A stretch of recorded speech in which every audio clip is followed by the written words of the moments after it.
देखते हैं question number 58। एक व्यक्ति ने दो कारें प्रत्येक 6,000 रुपए में बेची। एक कार पर उसे 20% का लाभ हुआ जबकि दूसरे पर उसे 20% की हानि हुई।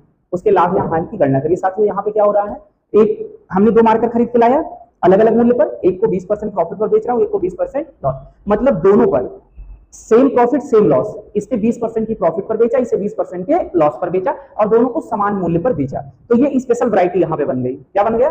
20% की प्रॉफिट पर बेचा, इसको 20% के लॉस पर बेचा, दोनों की सेलिंग प्राइस सेम हो। तो हमने आपको क्लास के शुरुआत में एक कॉन्सेप्ट क्लियर कराया था, यदि दोनों के विक्रय मूल्य समान हो और दोनों वस्तुओं को प्रॉफिट परसेंट और लॉस परसेंट इक्वल हो, तो ऐसी स्थिति में हमेशा क्या होता है साथियों? तो लॉस होता है। वो लॉस किसके बराबर होता है? लॉस जो होता है वो होता है x square upon 100%। X square upon 100। X क्या होता है? जो समान प्रॉफिट लॉस हो रहा है, 20% की प्रॉफिट हुई है और 20% का लॉस हुआ है, यही साथियों आपका क्या है? एक्स है। यही क्या है साथियों? आपका एक्स है, जो समान प्रॉफिट लॉस हो रहा है।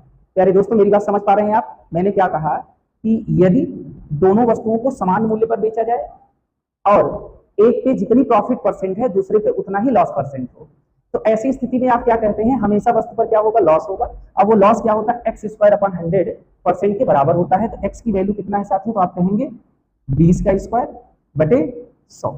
तो 20 का स्क्वायर साथियों कितना होता है? 400। 20 गुणे 20 बराबर 400 बटे 100। दो एक जीरो से एक जीरो कट गया, अगले जीरो से ये कट गया, आपका आ गया 4%। ये साथियों क्या हो गया? तो आप कहेंगे लॉस। 4% क्या हो रहा है? लॉस। यानी कि option number first is a right answer. तो मैंने आपको साथियों बताया, यदि दो वस्तुओं को अलग अलग मूल्यों पे खरीदा जाए, समान मूल्य पर बेचा जाए, एक पर जितने परसेंट की प्रॉफिट हो रही है अगले पे उतने ही परसेंट का यदि लॉस हो रहा है, तो हमेशा ऐसी स्थिति में क्या होता है? लॉस होता है। और वो लॉस साथियों किसके बराबर होता है? एक्स स्क्वायर अपॉन 100 के। एक्स की वैल्यू क्या है? हमने कहा जितने परसेंट की प्रॉफिट या लॉस हो रहा है वही आपका एक्स है। तो 20 का स्क्वायर बटे 100, 20 का स्क्वायर कितना होता है? 400 बटे 100, दो जीरो कर गया, आपका आ गया 4%। यानी 4% का आपको क्या हो रहा है? लॉस हो रहा है ओवरऑल पूरे लेन देन में। ओवरऑल पूरे लेन देन में आपको क्योंकि पूछ रहा था उसके लाभ या हानि प्रतिशत की गणना, तो आपको 4% की साथ में क्या हो रही है? प्रॉफिट